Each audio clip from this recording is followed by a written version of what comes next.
नमस्कार प्यारे बच्चों। तो कैसे हैं आप सब। आशा करता हूँ आप सभी बहुत ही अच्छे होंगे और अपने परिवार का, अपने शरीर का और अपने पढ़ाई का बहुत ही अच्छी तरह से ध्यान रख रहे होंगे। तो प्यारे बच्चों, मेरा नाम है अर्जुन और मैं आप सभी का अपने YouTube channel NCERT study point पर बहुत बहुत हार्दिक स्वागत करता हूँ।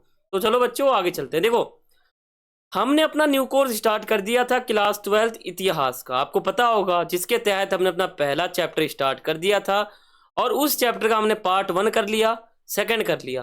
तो आज की इस वीडियो में हम पार्ट 3 देखने वाले हैं इसी चैप्टर का, ठीक है। और देखो, आप पार्ट 3 को ऐसे मत देखना, आप पार्ट 1 को देखना, फिर सेकंड को देखना और फिर आप थर्ड पे आना। अगर आप पार्ट 1 भी नहीं देखते हो, सेकंड भी नहीं देखते हो और सीधे थर्ड पे आ जाते हो, तो बच्चों आपको कुछ भी समझ नहीं आएगा, है ना।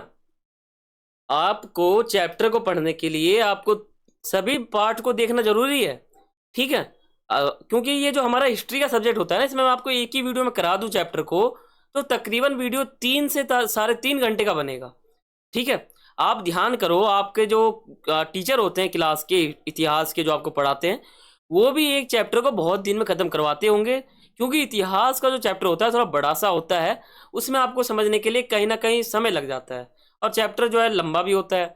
तो मैंने सोचा कि अगर आपको एक ही वीडियो में कराऊंगा और 3 साढ़े 3 घंटे का वीडियो होगा तो आप देख ही नहीं पाओगे उतना लंबा वीडियो, इसलिए मैंने सोचा कि पार्ट वाइज बना दूं तो अच्छा लगेगा, है ना। तो आप सभी पार्ट को देखना, ऐसा मत सोचना कि मैंने पार्ट 1 देख लिया तो हो गया। पार्ट 1 भी देखना है, सेकंड भी देखना है, थर्ड भी देखना है और आगे जाकर एक पार्ट 4 भी आएगा, वो भी देखना है। चारों वीडियो में हमारा चैप्टर समाप्त हो जाएगा, ठीक है। चलते हैं आगे। देखो, पार्ट 3 है, चैप्टर का नाम क्या है, ईंटें, मन के तथा अस्थियां। मैंने आपको पार्ट 1 सेकंड में बता दिया था कि ये चैप्टर कितना इजी है। हड़प्पा सभ्यता की खोज कैसे हुई, अगर जिस बच्चे ने पार्ट 1 देख लिया होगा ना, उसको ये पता होगा कि ये फोटो किस चीज का है, या ये पता होगा ये किस चीज का है, इसके पीछे लोग कौन से हैं, या ये तो पता चल गया होगा। अगर आपने पार्ट 1 पार्ट सेकंड देख लिया ना, तो आपको ये फोटो समझ में आ जाएगा कि ये जो है फोटो, ये क्या है। तो आप सभी वीडियो को देखना, तभी आपको चैप्टर समझ में आएगा। और देखो, आपने सब्सक्राइब नहीं किया तो आप कर सकते हो, बहुत ही इजी होता है, फ्री होता है। सब्सक्राइब करके बेल आइकन पे क्लिक करना क्यों आपके लिए ज़रूरी है, कई बच्चे का क्वेश्चन यही होता है। तो देखो, सब्सक्राइब करके बेल आइकन पे क्लिक करने का मतलब यही होता है कि आप हमारे चैनल को हमारे चैनल से जुड़ सके हो, एक तरह से, या जुड़ चुके हो, ठीक है। और इसमें ये होता है कि हमारे चैनल पे जो भी वीडियो आएगा उसका नोटिफिकेशन जो है वो आपके मोबाइल में सबसे पहले पहुंच जाएगा, है ना। ये होता है सब्सक्राइब का मतलब। इससे यही होता है कि आपको हमारे चैनल को ढूंढना नहीं पड़ेगा यूट्यूब पे। आप सब्सक्राइब करके रखोगे, हम वीडियो डालेंगे आपके पास नोटिफिकेशन आ जाएगा और आप सीधा जो है वीडियो देख सकते हो, आपको टाइम भी बचेगा। इसलिए आप सब्सक्राइब करना और बेल आइकन पे क्लिक करना। आगे चलते हैं। आपने ग्रुप ज्वाइन नहीं किया और आप कर सकते हो, नाम आपके सामने लिखा हुआ है, आप सिंपली सर्च करोगे टेलीग्राम पे आ जाएगा, आप ग्रुप ज्वाइन कर सकते हो। सभी प्रकार के मटेरियल आपको वहाँ पे प्रोवाइड करा दिए जाते हैं। और आपने मुझे इंस्टाग्राम पे फॉलो नहीं किया तो आप कर सकते हो, यूजर आईडी आप सभी के सामने लिखा हुआ है, ठीक है। वहाँ पे आपको कोई भी क्वेरी हो, कुछ भी आपको पूछना हो, तो वहाँ पर आकर आप मुझसे पर्सनली पूछ सकते हो, ठीक है। मैं पूरा प्रयास करूंगा, टाइम निकालूंगा आपका जो सवाल है उसके जवाब देने का। देखो, आपका जो बोर्ड एग्जाम है उसने आपके लिए इतना सिलेबस निकाला है, जैसा कि मैंने आपको पार्ट सेकंड में कहा था कि मैं आपको पढ़ के नहीं बताऊंगा क्योंकि वीडियो लंबा हो जाएगा। आप पार्ट 1 को देख लेना, वहां पे आप पढ़कर समझ सकते हो। हाँ, मैंने आपको पढ़ के समझा भी रखा है, ठीक है। ये टॉपिक है, तो बात करते हैं। मैंने आपके ये जो टॉपिक है इसको मैंने आपको अपने लैंग्वेज में पढ़ाने का एक तरह से तय किया है, या अपने लैंग्वेज में आपको बताऊंगा। तो वो टॉपिक देख लो। टोटल हमारे इतने टॉपिक हैं 34। पार्ट 1 में हमने कितना समझा, तो 10 टॉपिक को हमने पार्ट 1 में समझ लिया था और 11 से 14 तक का जो टॉपिक है हमने पार्ट सेकंड में समझ लिया था। आज हम 15 से लेकर 22 तक के टॉपिक को समझ लेंगे पार्ट 3 में। शुरू करते हैं। प्यारे बच्चों, बहुत ही इंपॉर्टेंट क्लास है हमारा, वीडियो मिस मत करना, पूरा देखना, ठीक है। बहुत फायदा होगा आपको और ये चैप्टर मैं आपको बिल्कुल ईजी वे में पढ़ा दूंगा। देखो, हड़प्पा समाज में कई भिन्नता का अवलोकन, यानी हड़प्पाई जो समाज था, ये देखो पूरा समाज है हड़प्पाई समाज। हड़प्पाई समाज का मतलब ये होता है कि जो हड़प्पा क्षेत्र है उसके जो लोग हैं उनको हम कहते हैं हड़प्पा समाज। तो हड़प्पा समाज में कुछ भिन्नताएं थी, कुछ विषमताएं थी, कुछ एक तरह से कह सकते हो ना कि ये मेरा है, ये तेरा है, ठीक है, तू उस कुछ और धर्म से है, मैं कुछ और धर्म से हूँ। तो इसी प्रकार का कुछ भेदभाव जो है, कुछ भिन्नताएँ जो है, उनका अवलोकन हो गया, वो सामने आने लग गए। अब समझते हैं कि भिन्नता का अवलोकन किस प्रकार से हुआ हड़प्पा समाज के अंदर। देखो, हड़प्पावासी सामाजिक और आर्थिक भिन्नता को पता लगाने के लिए जो हमारे इतिहासकार है हमारे, ठीक है, वो कई विधियों का प्रयोग करते हैं। विधि जो कोई विधि है उनका प्रयोग करते थे ताकि हम पता लगा सके कि हड़प्पाई जो समाज के लोग हैं उनका मतलब क्या विषमताएं हैं, उनके बीच में क्या भिन्नताएं हैं, क्या किंतु परंतु कुछ भी है ना।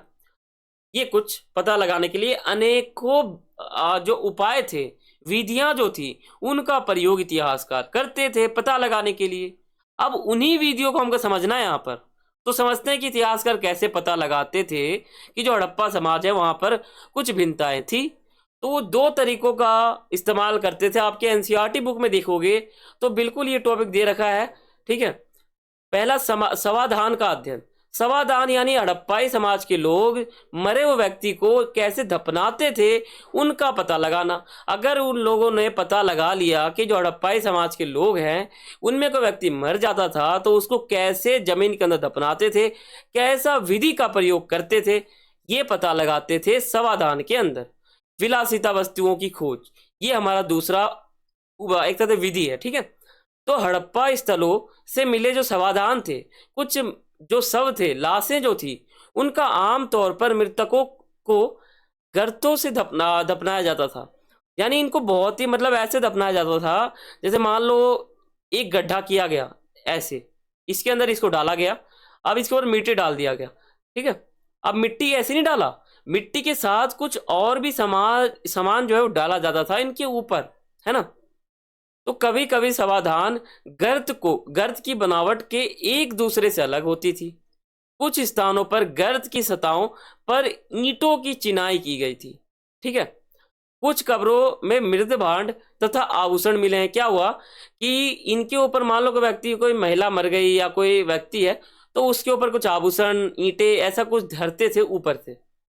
इसका मतलब क्या है, हड़प्पाई समाज के जो लोग हैं वो कुछ और विधियों का प्रयोग करते होंगे दफनाते समय। जो संभव है एक ऐसी मान्यता की ओर संकेत करता है जिसके अनुसार इस वस्तुओं को मृत्यु मृत्योपरांत मतलब इनका जो है ना एक तरह से यहाँ पे उपयोग होता होगा कि कहीं ना कहीं इनका जो इनके ऊपर कुछ भी डाला गया, कुछ आभूषण है वो इनके ऊपर डाला गया, है ना, या ईंटों की चिनाई की गई होगी। देखो आप पीछे ईंटें जैसे कुछ कुछ लग रहे हैं, ये आपके एनसीईआरटी बुक में सबसे लास्ट में दे रखा है, तो वहां पे आप ये देख सकते हो, है ना। और महिलाओं दोनों के समाधानों से आभूषण मिले हैं।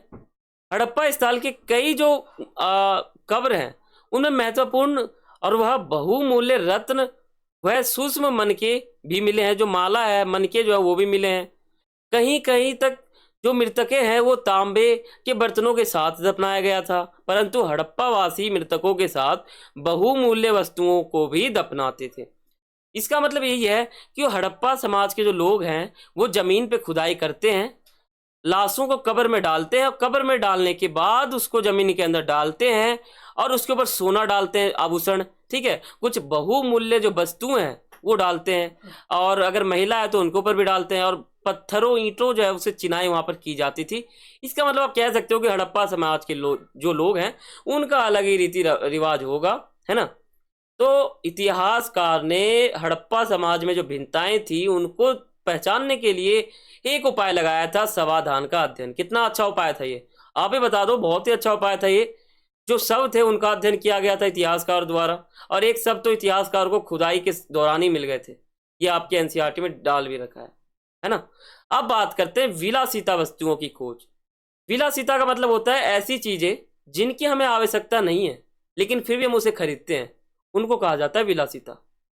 विलासिता का अगर आपको अर्थ बताना है एक शब्दों में तो ऐसी वस्तुएं जिनकी कीमत तो हो या फिर कीमत ना भी हो लेकिन मतलब हमारे लिए उसकी कोई वैल्यू ना हो, या फिर आप ऐसे कह सकते हो ऐसी वस्तुएं जिसकी आवश्यकता हमें नहीं पड़ती लेकिन फिर भी हम उसे खरीदते हैं, उन्हें कहते हैं विलासिता। अब ऐसी वस्तुओं की खोज जो है इतिहासकारों ने की थी हड़प्पाई भिन्नताओं को पहचानने के लिए। तो देखो पुरातत्वविद जो है वो हड़प्पा सभ्यता के सामाजिक विभिन्नताओं का अवलोकन करने के लिए विलासिता वस्तुओं की खोज का भी अध्ययन करते थे। मान लो कि वस्तुएं हैं वो पहले वर्ग में रोजमर्रा के उपयोग की वस्तुएं शामिल होगी, जिन्हें पत्थर अलावा मिट्टी जैसे कुछ सामान्य पदार्थों से आसानी से बनाया जाता होगा। इसमें चक्की, सुइया, मृदभांड, ठीक है, झावा आदि कुछ शामिल है। पुरातत्व उन वस्तुओं की कीमत जो है उनको मानते हैं जो दुर्लभ हो अथवा महंगे स्थानीय स्तर पर उपलब्ध हो। पदार्थों से मान लो कोई पदार्थ है, उसके अलावा कोई जटिल जो कुछ भी तकनीक है जो उस पदार्थ को बनाते समय किया गया है, उनको भी मतलब उनका भी प्रयोग एक तरह से पहचानते थे, उनको भी देखा जाता था उस समय। और एक फयांस मान सकते हो, एक फयांस का पात्र मिला है जो मैंने आपको पार्ट 1 में बताया था, एकदम सीधा सा है वो फयांस है, ठीक है। एक तरह से आपको ऐसा दिख रहा होगा, ये कुछ ऐसा होगा और ऐसे मुड़ मुड़ के थोड़ा सा ऐसे था होगा, ठीक है, फयांस है वो। ओके, छोटे पात्र कीमती माने जाते थे। जो फयांस का छोटा सा हिस्सा, कोई छोटा सा टुकड़ा भी होगा ना, वो भी कीमती होती थी उस समय, क्योंकि उन्हें बनाना बहुत ही कठिन था। मान लो सोना है, सोना का अगर टुकड़ा भी जमीन पे गिर जाए तो उसकी कितनी कीमत है। उसी प्रकार हड़प्पा समाज में जो फयांस है, फयांस का एक छोटा सा टुकड़ा भी गिर जाता है, वो उसकी भी कीमत बहुत ज्यादा होती है, क्योंकि वो बहुत ही कठिन, एक तरह से कह सकते हो बहुत ही जटिल परिस्थितियों में बनाया जाता होगा, मेहनत लगता होगा उसमें, ठीक है। घिसी हुई रेत अथवा बालू तथा रंग चिपचिपा कुछ ऐसे पदार्थ है जिनको मिश्रण करके वो बनाया जाता था। ये हमारा था कि हड़प्पा समाज में भिन्नता का अवलोकन जो है इतिहासकारों ने किस प्रकार कर दिया, कैसे पता लगा लिया कि हड़प्पा समाज के बीच आर्थिक, सामाजिक, राजनीतिक या सांस्कृतिक कुछ भिन्नताएं हैं। अब हम बात करते हैं अपना अगला टॉपिक, पुरातत्वविद। पुरातत्वविद शिल्प उत्पादन केंद्रों की पहचान। आपके एनसीईआरटी में दे रखा है उत्पादन केंद्रों की पहचान, इस प्रकार करके एक टॉपिक दे रखा है, लेकिन मैंने ऊपर लिख रखा है पुरातत्वविद शिल्प। ये मैं बताऊंगा क्यों मैंने लिखा है ऐसे, ठीक है। तो समझते हैं इसको। देखो, शिल्प उत्पादन की केंद्रों की पहचान के लिए पुरातत्वविद सामान्यतः का मतलब हो जाता है ऐसा चीज जो हो भी सकता है और नहीं भी, उसको बताने के लिए हम एक शब्द का प्रयोग करते हैं जिसे सामान्यतः कहते हैं। निम्नलिखित को ढूंढते हैं, ठीक है। प्रस्तर पिंड, पूरे संघ तथा तांबा, अयस्क जैसा जो कच्चा माल है, और औजार जो है पूर्ण वस्तु में त्याग दिया गया माल जो है, ऐसा माल जो त्याग दिया हो, है ना।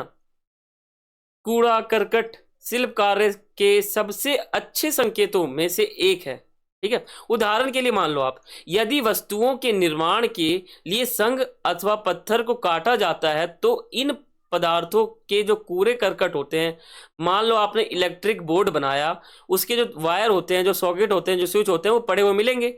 उसी प्रकार हड़प्पा समाज में जो भी वस्तुएं बनती थी, उसका जो कूड़ा करकट होता था वो हमें पूरा दिखता था, है ना। वो यहाँ पर स्थान में फेंके हुए हमको मिलते हैं। तो इसी को समझते हैं, कुछ पहचाने हुई थी उनको समझते हैं। ये तो हमारा हो गया ये वाला टॉपिक जो आपको मैंने बताया। जो भी कूड़ा करकट, जो भी वस्तुएं बन रही हैं, उसकी जो कूड़ा करकट है वो फेंका हुआ था, उसकी पहचान इतिहासकारों ने की थी। यानी नाम देखो टॉपिक का क्या नाम है, पुरातत्वविद शिल्प उत्पादन केंद्रों की पहचान। केंद्र मतलब होता है बिंदु, उत्पादन मतलब कोई भी हम चीज उत्पाद कर रहे हैं, ठीक है, निर्माण कर रहे हैं। तो कोई भी वस्तुओं का निर्माण हो रहा है किसी केंद्र के अंदर, उस वस्तुओं का पहचान करो, पता लगाओ। ये इस टॉपिक के अंदर की बातें थी। अब हम समझते हैं हड़प्पा सभ्यता की विशेषताएं। पूरा चैप्टर हमारा हड़प्पा सभ्यता के ऊपर ही है, तो इसकी विशेषता क्या है हड़प्पा सभ्यता की, ठीक है। इसे हम सिंधु घाटी सभ्यता, मोहनजोदाड़ो की सभ्यता भी कहते हैं। क्यों कहते हैं मैंने आपको पार्ट 1 में बता दिया था, वो आप देख सकते हो। देखो, हड़प्पा सभ्यता की जो विशेषताएं थी, सिंधु घाटी सभ्यता की मुख्य विशेषताएं नगर योजना व्यवस्था थी। जो मोहनजोदाड़ो एक जगह है, क्षेत्र है, इलाका है, ठीक है, तो वहां पे एक विशाल स्नानागार मिला था, दुर्ग वाले साइड निचला शहर बटा हुआ था वहां पर, यानी नियोजित शहर था। यानी नियोजित मतलब नियोजन, योजना बनाकर जो शहर बनाया जाए, अच्छा शहर हो, ठीक है, ऐसा। तो ये व्यवस्था जो है बहुत ही अच्छी थी, इसकी विशेषताएं थी, ठीक है। क्योंकि सिंधु घाटी में जिस प्रकार नगरों का विकास हुआ था, वह आज भी नगर व्यवस्था से एक तरह से मिलती जुलती है, ठीक है। इस सभ्यता यानी हड़प्पा सभ्यता के लोगों का मुख्य व्यवसाय कृषि था। ज्यादातर लोग जो कृषि करते थे, मुख्य फसलें क्या उगाते थे, वो गेहूं उगाते थे, जौ उगाते थे। सिंधु घाटी सभ्यता की जो लिपि को लेकर पूरा तत्विदों के बीच एक भेदभाव, एक तो कह सकते हो आप तनाव, ऐसा कुछ है। क्योंकि कोई प्राकृत बताते हैं तो कोई कुछ और बताते हैं, कोई कुछ और बताते हैं। इसका मतलब कहीं ना कहीं उनके बीच ही एक तरह से भेदभाव है, तनाव है, विवाद कह सकते हो आप, विवाद है। विवाद का अर्थ क्या होता है? जब दो व्यक्तियों की विचार आपस में मेल नहीं खाती, उन्हें कहते हैं हम विवाद। ठीक है, मान लो ए नाम के व्यक्ति ने कुछ कहा, बी ने कुछ कहा, उन दोनों की विचार आपस में मैच ही नहीं हो रही, वो कुछ और कहता है, वो कुछ और कहता है, इसको कहते हैं इन दोनों के बीच में विवाद है। ठीक है, तो कुछ देवनागरी लिपि बताते हैं, कुछ और कुछ बताते हैं, कुछ बताते हैं चित्रात्मक है, यानी इनके बीच में विवाद है। सिंधु घाटी सभ्यता की जो लिपि है वो प्राकृत, देवनागरी और भाव चित्रात्मक हड़प्पा सभ्यता की खुदाई सन 1921 में की थी, आपको मैंने बताया था।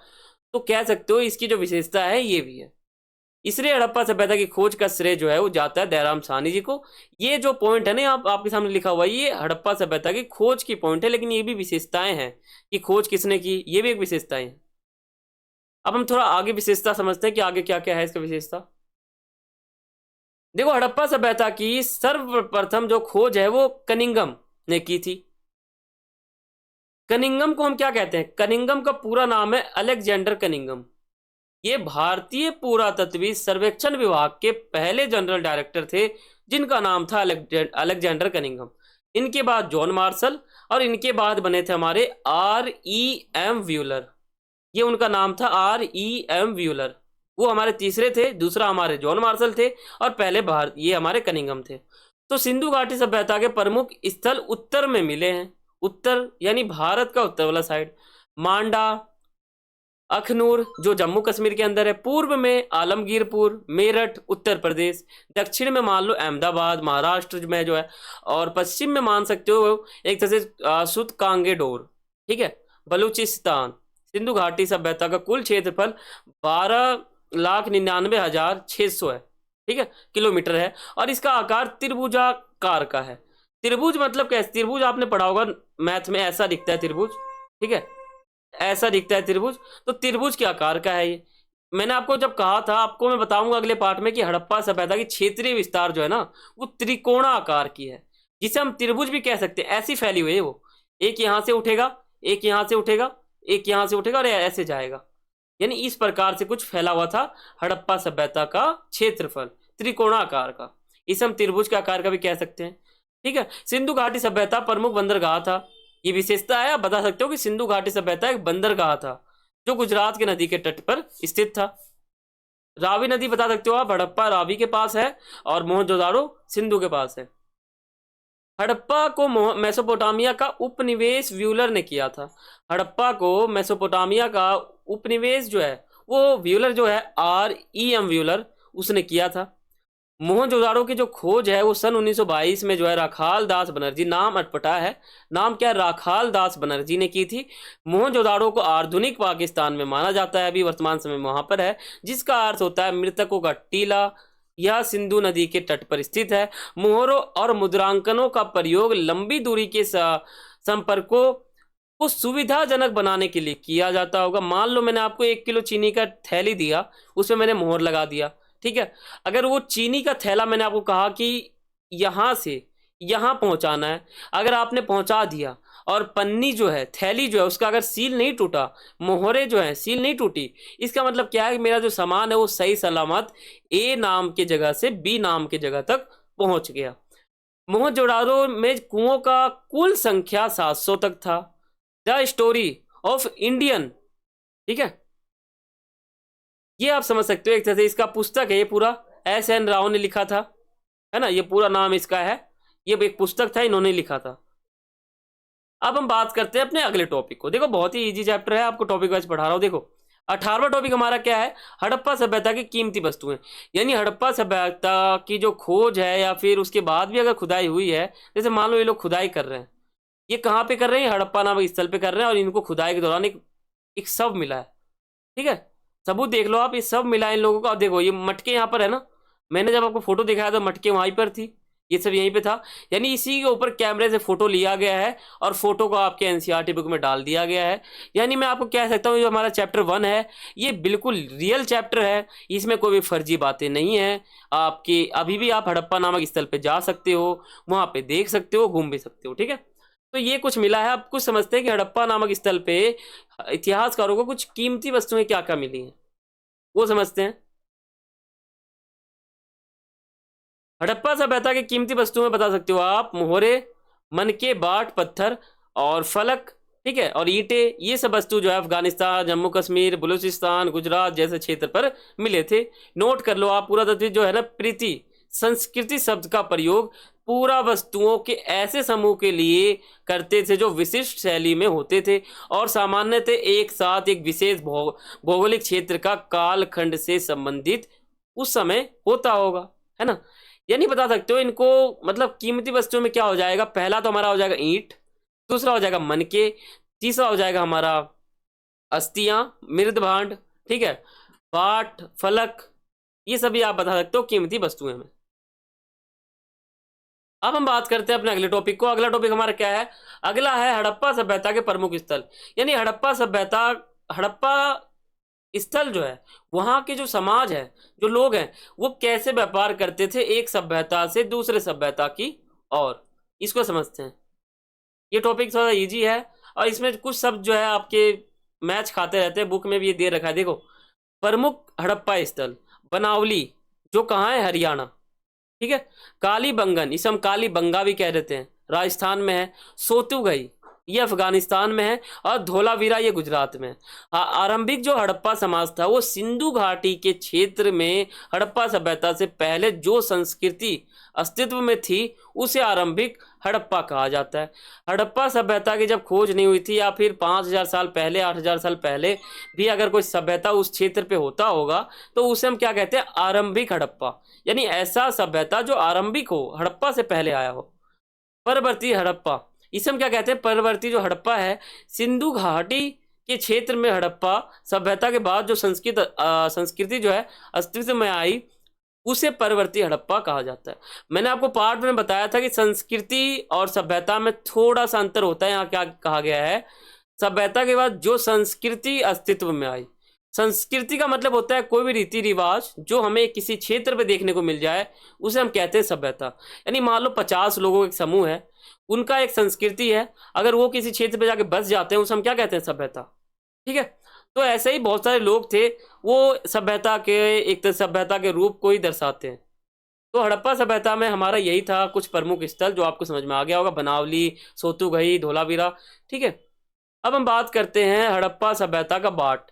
बाट का मतलब आजकल आप देख लो, अगर आपको 1 किलो आलू लेना है तो 1 केजी का बाट लगता है तराजू के ऊपर, और यहाँ पे आपका पन्नी होता है और फिर जाके इसको तोलते हैं। तो इस प्रकार जो है आपका ये होता है ना। तो बाट जो है हड़प्पा सभ्यता में इनका उपयोग कैसे किया जाता होगा, 1 किलो, ये 500 ग्राम, ऐसे कुछ आप समझ सकते हो इन बाटों का प्रयोग कैसे किया जाता होगा हड़प्पा समाजों के बीच, हड़प्पा लोगों के बीच। देखो, हड़प्पा सभ्यता में प्रचलित बाट, यह बाट सामान्यतः, अब जहां भी इस चैप्टर में सामान्यतः शब्द आता है उसका मतलब यही होता है कि आगे बताई गई जो चीजें हैं वो हो भी सकती है और नहीं भी। सामान्यतः चर्ट नामक पत्थर से बनाया जाता होगा। ये जो बाट है ना, ये इतिहासकारों ने अनुमान लगाया है, या तो ये चर्ट नामक पत्थर से बनाया हो गया होगा या तो नहीं भी बनाया गया होगा, ठीक है। यानी ये हो सकता है बनाया भी हो या ना भी हो, है ना। और आकार जो है ना इसका घनाकार है, घनाकार का इसका जो है शेप है। इस बाटों के निचले जो मानदंड है, निचला जो हिस्सा है उसको दब आधारित है, मतलब एक तरह से कह सकते हो इनका जो जगह है ना, ये देखो ऐसा ही दिखता है कुछ इस प्रकार से। इसका ऐसे कुछ आप देख सकते हो, इस प्रकार दिखता है, आधा ऊपर और इसका नीचे वाला हिस्सा पूरा इसके नीचे, ऐसा दिखता है ये। जबकि ऊपर जो मानदंड है वो दशमलव प्रणाली के अनुसरण करते हैं, ठीक है। जो ये हमारा ऊपर का हिस्सा है ये कहना कि दशमलव को भी दर्शाता है। दशमलव कैसा होता है, दशमलव ऐसा होता है, गोल सा होता है, तो ये कहना कि उसको भी दर्शा देता है। इसके ऊपर चित्र भी बने हुए हैं। ये बाट जो ऐसा बाट होता था, ये क्या पता, इतिहास को अनुमान लगाया कि इनका उपयोग कोई वस्तुओं को तोलने के लिए किया जाता होगा, या तो किसी और चीज के लिए किया जाता होगा, या फिर अनुमान है ये, हो भी सकता है और नहीं भी। इन बाटों का प्रयोग जो है वो संभवतः आभूषणों और मनकों को तोलने के लिए किया जाता होगा, या क्या पता ना भी हो ऐसा, है ना। तो ये कुछ हमारे बाट के ऊपर है, आप बता सकते हो बाट जो है वो चर्ट नामक पत्थर से बनाया गया होगा। इसका उपयोग जो है आभूषण को तोलने के लिए किया जाता होगा, या तो इस ये घनाकार का है, ऐसा कुछ आप बता सकते हो इसमें। एक नवीन सभ्यता, अब इसमें मैं आपको क्या बताऊंगा, इसमें मैं आपको बताऊंगा हड़प्पाई सभ्यता। हड़प्पा सभ्यता को मैं इसमें आपको बताऊंगा इस टॉपिक के अंदर। देखो हड़प्पा सभ्यता यानी एक नवीन सभ्यता क्या है, ये मैं आपको दोबारा बता रहा हूँ। ये जो मैं आपको टॉपिक बता रहा हूँ ना, ये आपके एनसीईआरटी में दे रखा है, लेकिन इस टॉपिक में बताया गया है हड़प्पा सभ्यता की खोज कैसे हुई। इसमें मैं आपको खोज बिल्कुल नहीं बताऊंगा, खोज से हटकर कुछ पॉइंट बताऊंगा जो आपको देखने को मिलेगा। देखो दयाराम साहनी भारत के मुख्य पुरातत्वविद थे। इनका नाम आज भी लिया जाता है, खास करके इतिहास के टीचर के मुंह से, ठीक है, जिन्होंने 20वीं शताब्दी के आधुनिक दशकों में हड़प्पा में मोहरें खोज ली थी। ठीक है, मोहरें खोज ली थी, जो निश्चित रूप से आरंभिक ऐतिहासिक स्तरों पर भी कई अधिक प्राचीन थी। रखाल दास बनर्जी ने मोहनजोदाड़ो से कुछ मोहरें खोज ली। इनका जो है संस्कृति मैच किया गया, पता चला कि ये दोनों एक ही संस्कृति के थे। अब जाहिर सी बात है, अगर संस्कृति एक है तो इनका कहीं ना कहीं कनेक्शन भी एक होगा। अब तो हम इसे क्या कह देंगे, एक ही सभ्यता, है ना। इसलिए इसका नाम पड़ गया एक सभ्यता हमारा। ठीक है, तो ये कुछ हमारे खोज की कहानी है जो मैं आपको बता रहा हूं। देखो वह भारत में कार्य करने वाले जो पहले पेशेवर पुरातत्वविद थे, और वे यहाँ यूनान तथा क्रीट से अपने कार्यों का अनुभव भी साथ लाए थे। कनिंगम जो थे इनका भी रोल ज्यादा था, लेकिन उनको एक भ्रम हो गया था, तो कनिंगम की तरह उन्हें भी आकर्षक खोजों की दिलचस्पी थी इन्हें। ठीक है, और उनमें दैनिक जीवन की पद्धतियों को जानने का भी उत्सुकता था। एक इतिहासकार के मन में ये भी होता है कि मैं पुरानी से पुरानी चीजों को जानूं, पहचानूं। ये उनके अंदर एक, कह सकते हो आप, एक आदत सा, या फिर एक एक आप कह सकते हो मन सा होता है कुछ। ठीक है, R.E.M. व्यूलर सन 1944 में भारतीय पुरातत्विद सर्वेक्षण विभाग के डायरेक्टर बने। इन्हें हड़प्पा स्थलों के उत्खनन कार्यों में, मतलब तकनीक जो है उनमें सुधार लाया इन्होंने ऐसा बताया। पहले क्या था, जो हमारे अलेक्जेंडर थे और जो जॉन मार्शल थे, इनका रूल थोड़ा अलग था। ये कहते थे कि अगर हम खुदाई करेंगे तो ऊपर जो वस्तुएं मिलेगी वो नई है, वो बिल्कुल नई फ्रेश वस्तुएं हैं। जैसे नीचे जाएंगे जो वस्तुएं मिलती जाएगी नीचे, वो उतनी पुरानी होती जाएंगी। यानी ऊपर जो वस्तुएं मिलती हैं वो नई है, नीचे जैसे हम जाते रहेंगे, खुदाई करते रहेंगे, और जो वस्तुएं हमको मिलती रहेगी वो पुरानी होती जाएंगी। तो इसका जो है तोड़ 1944 में जो हमारे नए भारतीय पुरातात्विक सर्वेक्षण विभाग के डायरेक्टर बने थे, जिनका नाम था R.E.M. व्यूलर, इन्होंने इस समस्या का निदान किया और कहा कि भाई ऐसे नहीं होगा, अब हम दूसरे तरीके को अपनाएंगे। और ऐसा नहीं है कि हम ऊपर खुदाई करेंगे और ऊपर जो वस्तुएं मिलेंगी वो नई है, नीचे जो मिल रही है वो पुरानी है। क्या पता ऊपर वाली पुरानी हो, नीचे वाला नया हो, ऐसा भी हो सकता है। तो इन्होंने कहीं ना कहीं इस समस्या का हल निकाला और कुछ नया उपाय लगाया। ये हमारा इस पार्ट 3 का लास्ट टॉपिक है, 22वां देखते हैं। देखो भारतीय पुरातत्वविदों को भारतीय पुरातत्विक व्याख्या करते समय इनको कुछ समस्याएं आती हैं, उनको समझते हैं। इनको हर चीज में कुछ कुछ कमियां दिखती हैं, उनको भी समझते हैं। देखो आरंभिक पुरातत्वविदों को लगता था, शुरू में जितने भी पुरातत्वविद हुए हैं उनको अलग ही लगता था। वो कहते थे कुछ वस्तुएं ऐसी हैं जो असामान्य और अपरिचित लगती थी। सामान्यतः ऐसी वस्तुएं धार्मिक महत्व की होती होंगी। इनमें आभूषणों से लदी नारी की मूर्तियां मिली हैं, जिसपे शीर्ष बने एक प्रसादन थे, मतलब एक पूरा माला से भरा हुआ एक महिला थी, उनकी मूर्ति मिली, जिसमें मातृ देवी की संज्ञा दी गई थी। ठीक है, मातृ देवी का नाम दिया गया। संज्ञा मतलब होता है ऐसा नाम, या संज्ञा का मतलब होता है किसी भी चीज का अगर हम नाम दे दें उसको हम दूसरे शब्द में संज्ञा कह सकते हैं। इसको ये संज्ञा दी गई, इसे ये संज्ञा दी गई, यानी इसे वो नाम दिया गया, उसे वो नाम दिया गया। ठीक है, पुरुषों की दुर्लभ पत्थर से बनी मूर्तियां, जिसमें उन्हें एक लगभग मानकीकृत मृदा जो है मतलब मुद्रा जो है, उनमें एक हाथ घुटने पर ऊपर रख बैठा हुआ दिखाया गया है। मतलब उनका जो मूर्ति है थोड़ा अटपटा है, मैं आपको दिखाऊंगा आगे। जैसा कि पुरोहित राजा को भी इसी प्रकार का वर्गीकृत किया गया है।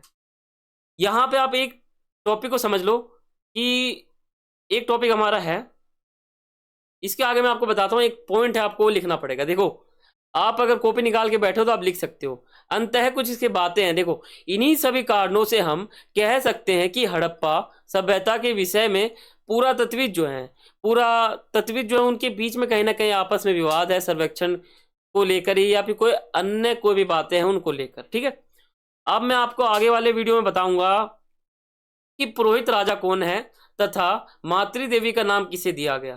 ठीक है, दोनों की मूर्तियां मिली हैं और बहुत ही अच्छी मूर्ति है और दोनों का विश्लेषण अच्छे से किया गया है आपके एनसीईआरटी बुक में। तो ये हमारा पार्ट 3 था, समझ में आ गया होगा आपको। अगर आपको समझ में आ गया तो आप चैनल को सब्सक्राइब कर सकते हो, बेल आइकन पर क्लिक कर सकते हो, और वीडियो अच्छा लगा तो वीडियो को लाइक कर सकते हो और कमेंट कर सकते हो कि आपको ये वीडियो कैसा लगा, है ना। और आपको ये जो पार्ट 3 है आपको समझ में आया कि नहीं आया। मुझे तो ये लगता है ज़्यादातर बच्चों को आ गया होगा, तो आप मुझे कमेंट करके बताना। और चैनल को सब्सक्राइब करे हुए मत जाना, मतलब सब्सक्राइब करके आप जाना। अगर आप बिना सब्सक्राइब के जाओगे तो कहीं ना कहीं आपका बहुत नुकसान होगा, हमारे वीडियो का नोटिफिकेशन आपके पास बहुत पहले नहीं आ सकता, है ना। तो आप सब्सक्राइब कर सकते हो। तो मिलते हैं अपने अगले वीडियो में, तब तक के लिए सभी को थैंक्स फॉर वॉचिंग। जय हिंद, जय भारत।